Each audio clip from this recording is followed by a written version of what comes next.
Сүхбаатар аймгийн ерөнхий боловсролын өдөр сургуулийн Success 11 мэрэгжлийн хөгжлийн бүлгийн сайн туршлага.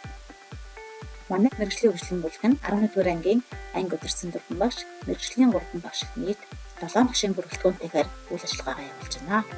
2024-с 25 оны хичээлийн жил мэрэгжлийн хөгжлийн бүлгийн үйл ажиллагааныхаа төлөвлөгөөг боловсруулахдаа эхлээд сурвалжчдаасаа судалгаа авсан. За энэ судалгаагаар дамжуулж тэдэнд тулгамдж буй асуудлыг илрүүлж боловсруулалт хийсэн үндсэн дээр нийт дөрвөн бүлгийн 115 сурагчийн 75% нь мэрэгжил сонголт тал дээр дэмжлэг тусалцаа авмаар байна гэсэн хариулт илгээсэн байсан.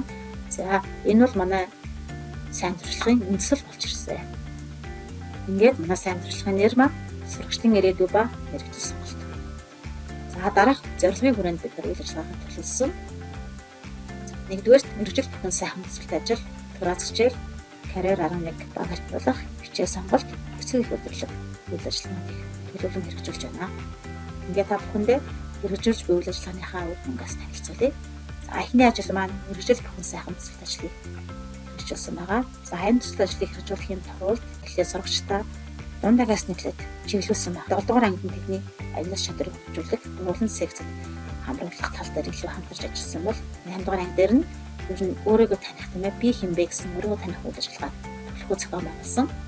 9 дугаар ангид нь ерөнхийдөө мэрэгчлэлтэй танилцах, за мэрэгжлийн боловсролын сургуультаас хамтран баталсан бол 10 дугаар ангид нь сонгоны хичээл ба мэрэгжил сонголт талтай нэлээд төлөвлөгөө ажилласан.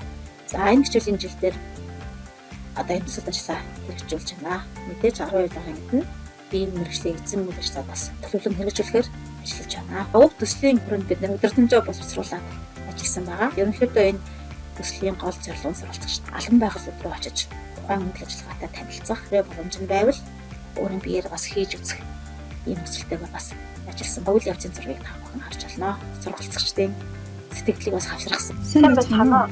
Дэмжлэг болчиход үнэхээр гоё байсан. Тэгвэл энэ төсөлт ажлын үр дүн сурвалжчдын сонгон судлах хичээлүүдийг илүү унштай сонгоход анхаарч эхэлсэн.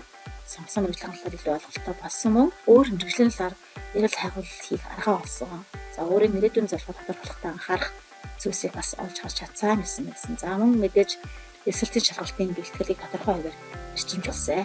За дараагийн бидний хэрэгжүүлсэн бас чухал үйл ажиллагаа бол интеграц хичээл байсан. Ер нь интеграц хичээлээр дамжуулж бас суралцагчдад мэргэжил сонголт хичээл баримжаа олгох боломжтой байна гэсэн арга зүйг бас судалж явж байна. Бидний хэрэгжүүлж буй үйл ажиллагаа бидний судалгааны сэдв болж орж ирсэн байгаа. Бид нар хамтарч интеграц хичээл заадаг. За энэ маань нэг хичээлийн жишээн дээр орж ирсэн байна. За физик, математик, англи хэлний хичээлийн жишээн дээр сэргээг тэгшчин хүчсэн хичээлийг заасан байгаа. Энэ хүн интеграц хичээлийн үр дүнд суралцагчид маань олон талын мэдээллийг олж авсан.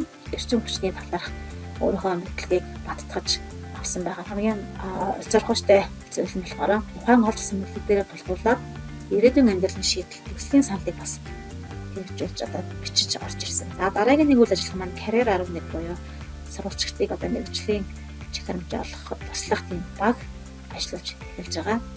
За энэ баг маань карьер 11 гэдэг одоо Facebook групп дээр үндэслэн ажиллаж байгаа. Тухайн одоо групп дээр мөн л одоо сурвалжчдыг чиглүүлэх олон янзын мэдээллийг хуваалцахаас гадна сургуулийнхаа одоо төгсөгчдийг уурж одоо тэдний мэргэжил сонгосон туршлага тэтгэлэг авсан бол одоо тэр талаарх туршлагыг бас суралцагчтай хуваалцаж ажиллаж байна. Энэ баялаараа бас бид нар төгсөгчтэйгээ эерэг холбоотой байх бас давуу талтай болж ирсэн.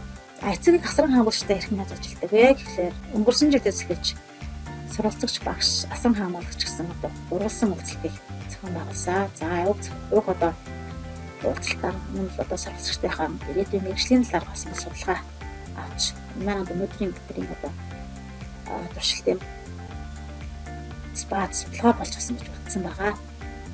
За эдгээр ажлын үр дүнд бид эцэгчд маань одоо ямар үр дүн гарсан бэ гэхлээр жишээ одоо мэргэжлээ эзэн мэдээр сонгосон суралцагчдын тоо ихсэн бол ажиллаж байгаа болон сонгоогүй суралцагчдын тоос дагсан байгаа нь тухайн үйл ажиллагаатаас үр дүн бодит үр дүн гэж бас бид нар харж байгаа. За тэгээд суралцагч тань мэдээж дараах давуу тал ажиглагдсан. Ер нь бол мэргэжил сонголтын талаар суралцагч бүртээ ярилцах чиглүүлэх шаардлагыг тулгарч байгаа юм байна гэдэг бид нар судлаж гаргаж ирсэн. За мөн сонгон судлах хичээлүүдийн интерацлах арга замыг судлах, хэрэгжүүлэх боломж байгаа юм байна. Мөн бидний зохион байгуулж байгаа үйл ажиллагааны үр дүн цаашид илүү сайжруулах арга замыг тодорхойлно. Мөн Success 11 мэргэжлийн хөгжлийн бүлгийн багш нар маань цаашид бусад байгууллагуудтай хамтран ажиллах боломжийг бас хайж байгаа. Анхаарал хандуулсан та бүхэндээ баярлалаа.